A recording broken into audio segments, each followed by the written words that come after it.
Like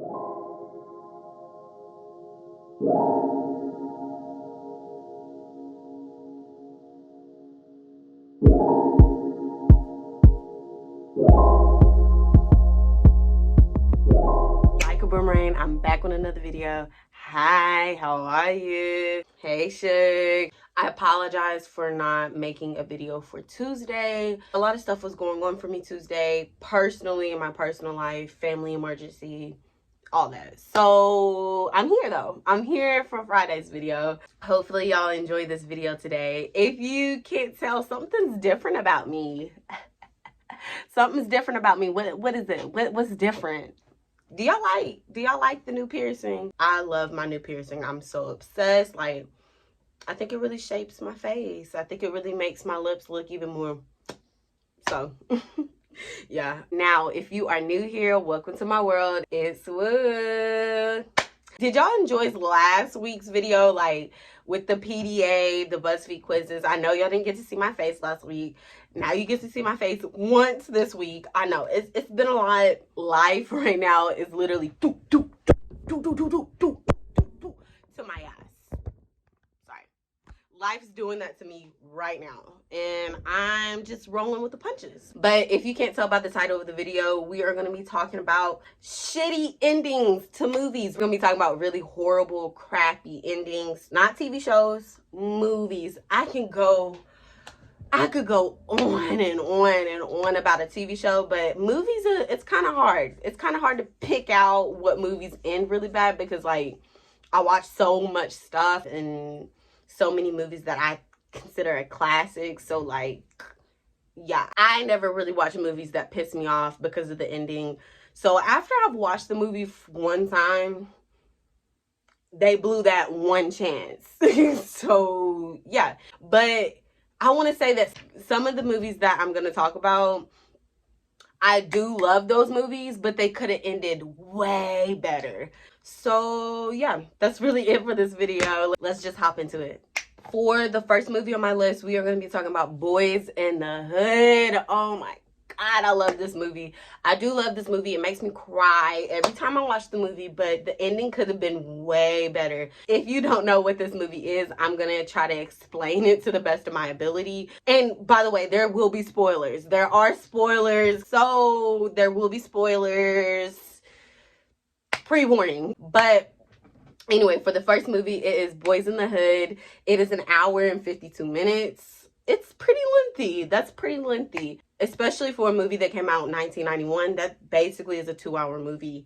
But to give you like a quick summary of the movie, the story is kind of coming of age to me about a young black boy growing up to be a black man. Basically, it kind of shows us how it is being a black boy in LA, or just in America, period, in the hood, period. But specifically, the setting is in South Central LA. The story kind of starts with this little boy getting in trouble in school. He lives with his mom. His mom and his pops are separated. They're not together.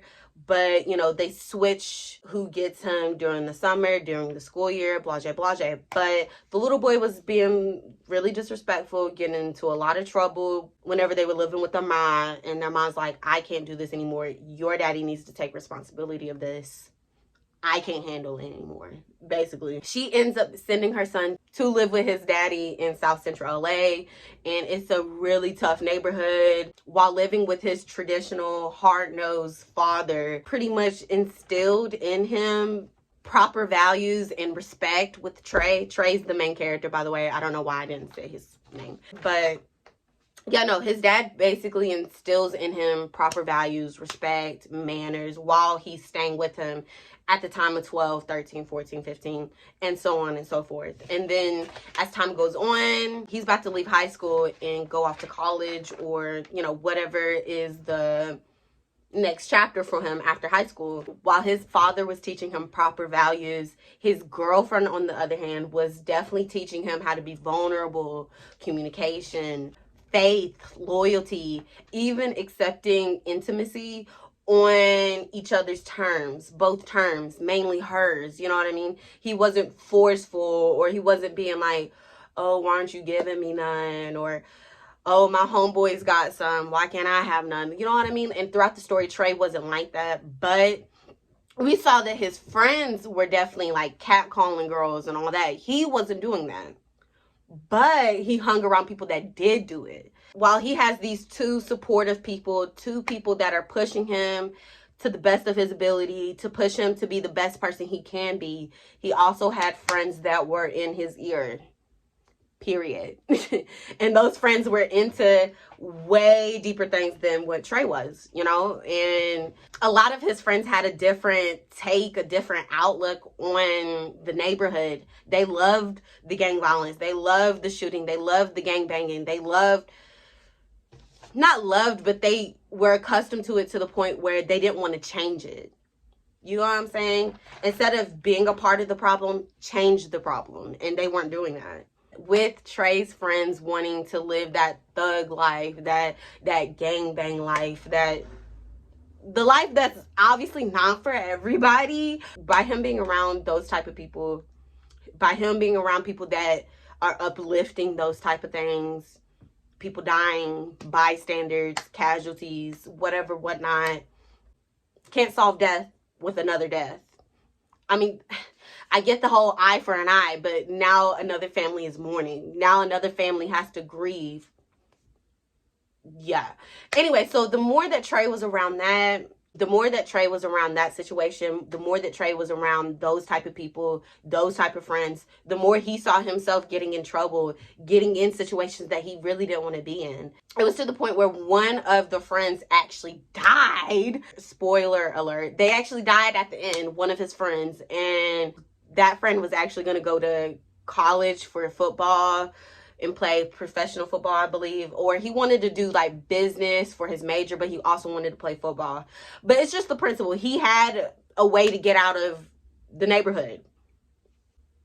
The friend wanted to stick with his brother that was still with gangs, still shooting up people, being on the porch, drinking, catcalling girls. And Trey was just going along with it.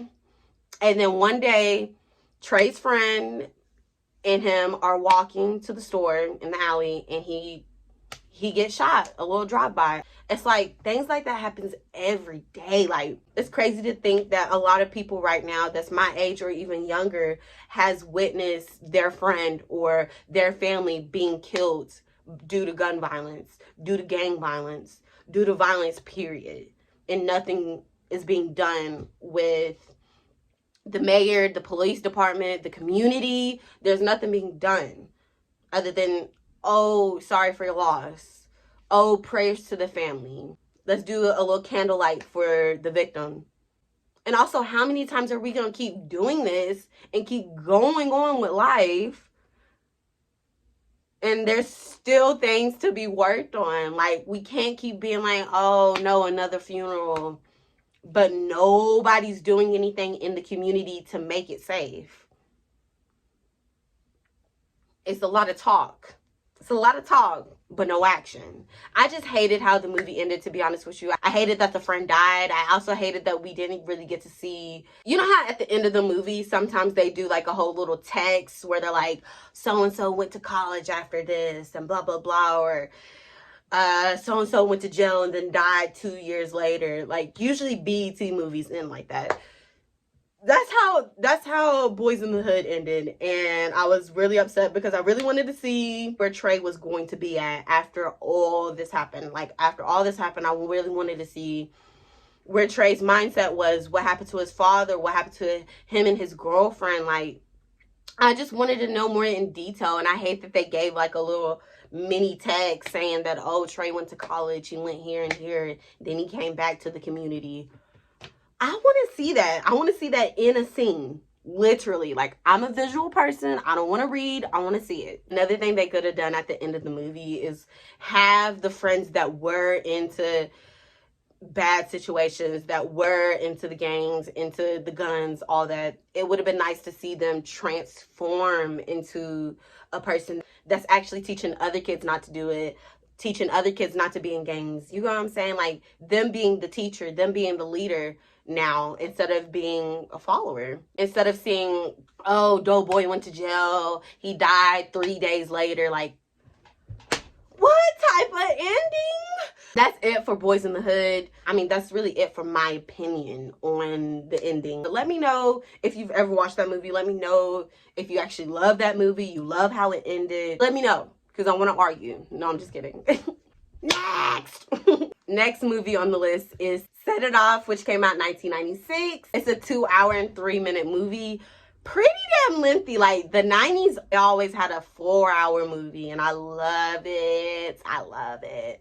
But Set It Off is definitely one of my favorite movies as well. The subliminal message in the movie is kind of like the process of grief. Like, the denial, the shock, the acceptance, the impulse, the anger, the sadness, the depression. I mean, there's more that goes on with the process of grieving. I definitely think this movie gives a visual representation of what grieving looks like. And it's really through the main character, which is Stoney, which is Jada Pinkett Smith. Also, this movie has so many good actresses, black actresses at that. So yeah, let me give you the gist of the movie. This is about 4 friends that are all struggling in their own different way, each. So Stoney, she's dealing with the recent murder of her brother in the beginning of the movie. And then there's Frankie, who was a bank teller that ended up getting fired after the bank got robbed.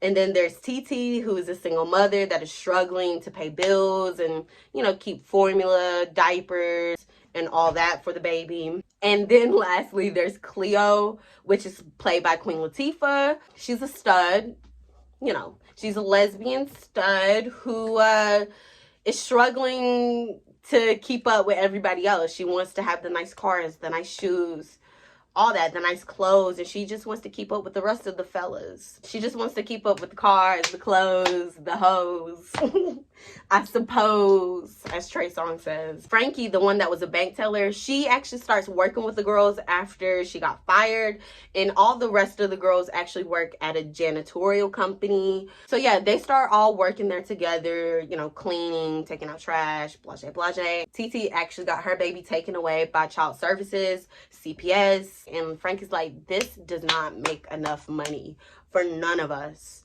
And they all come with an idea. They all agree.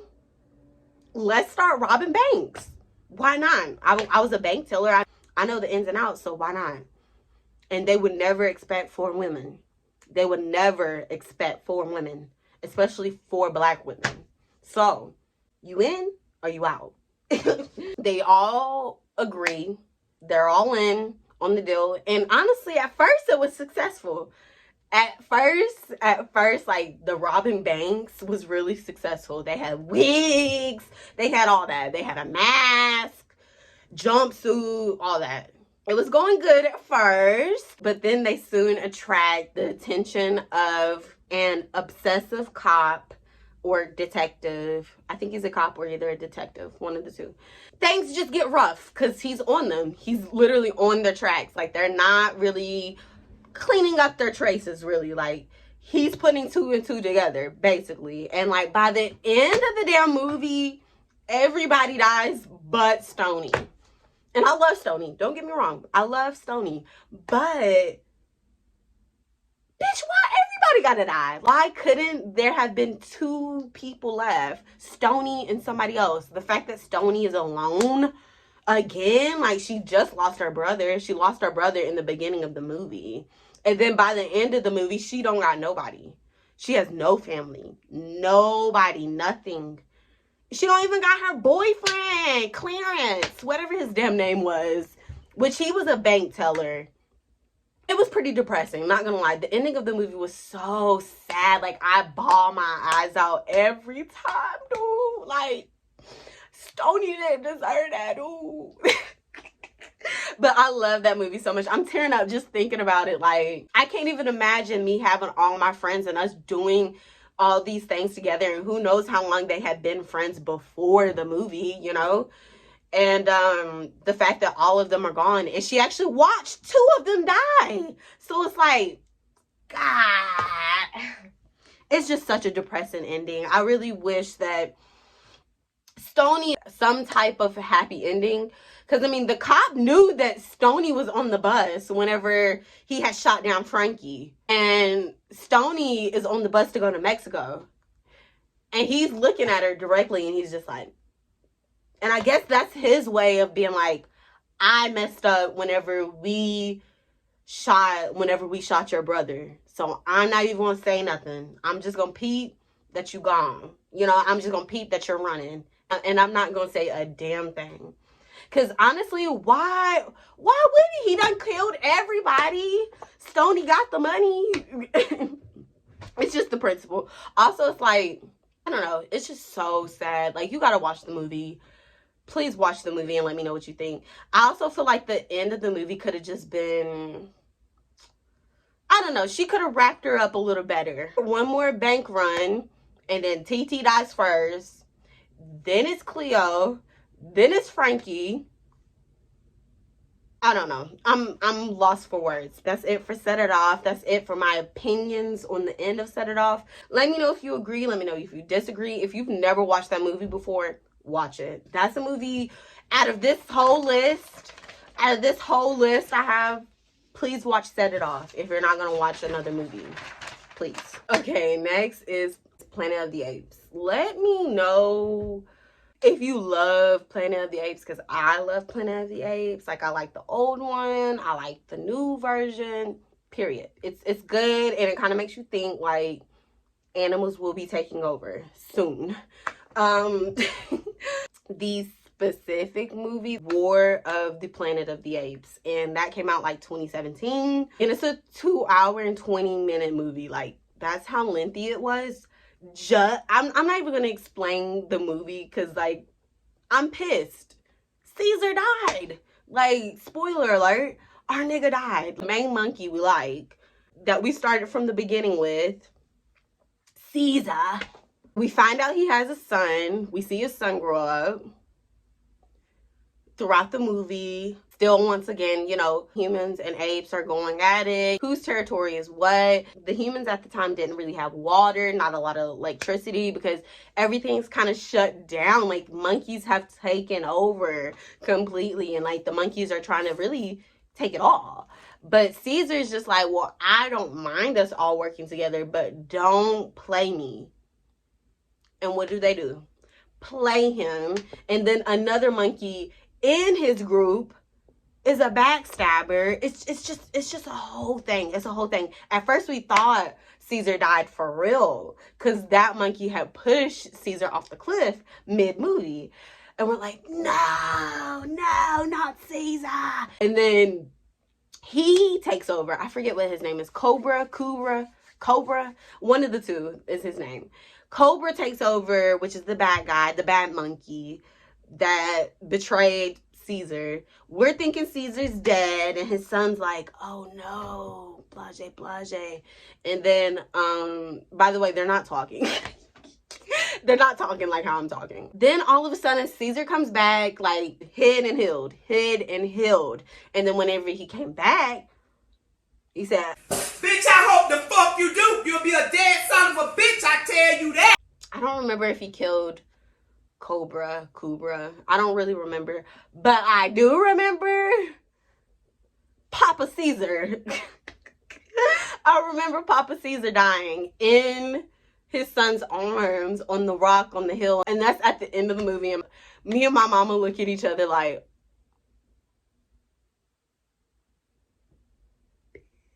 like, did you see that? It's just how they ended the movie.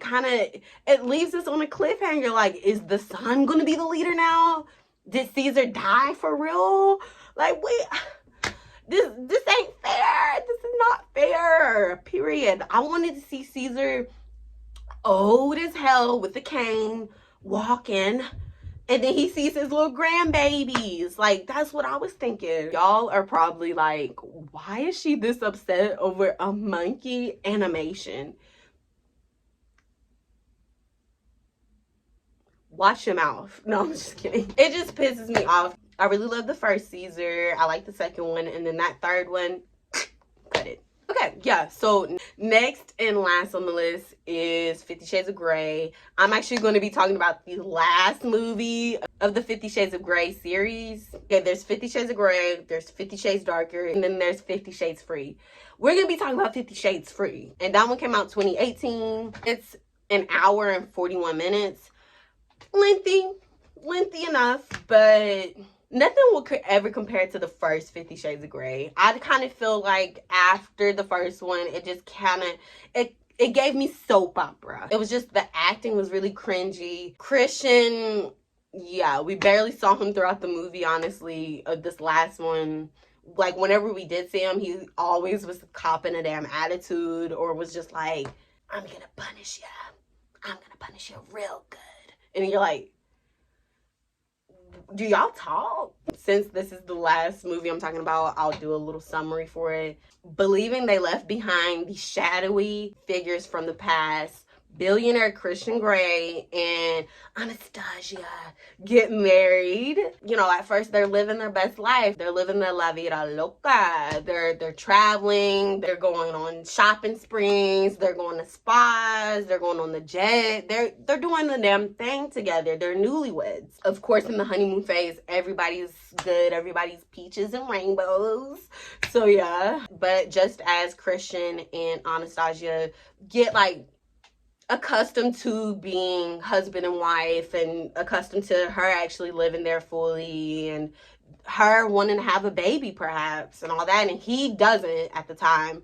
He's just like, why are you pressuring me? Why are you pressuring me? And it's like, okay, I won't bring it up. The whole kid stitch should have been talked about way before getting married, but that's besides the point. Anyway, events such as the stalker coming back from the last movie, 50 Shades Darker. Like, I kind of was confused on why they brung that nigga, to be honest with you. Like, it just threw the whole plot to me. I thought they were gonna do more on, like, Christian's past and all that. I don't like the stalker. Also, I really don't even know what he wanted, for real. Oh, what was the stalker his brother? See, that shows you it's been a while since I've watched the movie, and it's gonna be a while until I ever watch the movie again. But there's the stalker, and also the people at Anastasia's job. They were jealous of her because, you know, she's done moved positions. She moved positions as soon as she married Mr. Grey. And I mean, I get why other employees will be like, damn, like, I've been doing all this work. I've been dedicated. I've been here on time for 12 years. And then this girl comes in and throws coochie. And now she's an executive. Yeah, I understand why people are pissed off. Just with that stalker situation, I don't really remember if that was his half-brother or not. I cannot remember, but I remember it's just so dumb of her because she left the hospital and she was like, I have the money. Please, please, leave him alone. And he's just like, meet me. Like, what if and then of course, you know, the stalker was like, you better not call the cops or I'm gonna kill you and Christian. And she was like, no, please. Runs with the money, goes and meet up with this nigga just for him to still kidnap her. Like, you're dumb. You're dumb. Because I think he had kidnapped her friend in order to lure her in. And she was just like, my friend, my bestie, no. Okay, I'll give you the money. And yeah, of course, Christian saw that his bank had been tapped and was like, why the fuck is she pulling all this out? Is she leaving me? You know what I mean? But it's like, I don't know. That whole thing was cringy. The whole thing was cringy. That's really it for my opinions on any movie for the day. I might watch these movies tonight. Who knows? Let me know if you've seen any of these movies. And let me know if you agree, you disagree. Let me know if you're like, I don't really care. I'm not a movie person. I'm actually a TV show person. Next will be TV shows. That list is going to be long. It's going to be 20 shows listed. It's going to be one of those long ass receipts. I'm telling you. But that's really it for this video. Let me know what you think in the comments down below. I post every Tuesdays and Fridays. I know it doesn't seem like it lately, but I do. I miss you. I know you miss me. But I'll be back in the next video, so y'all better be on your best behavior, my miracle makers. Yeah.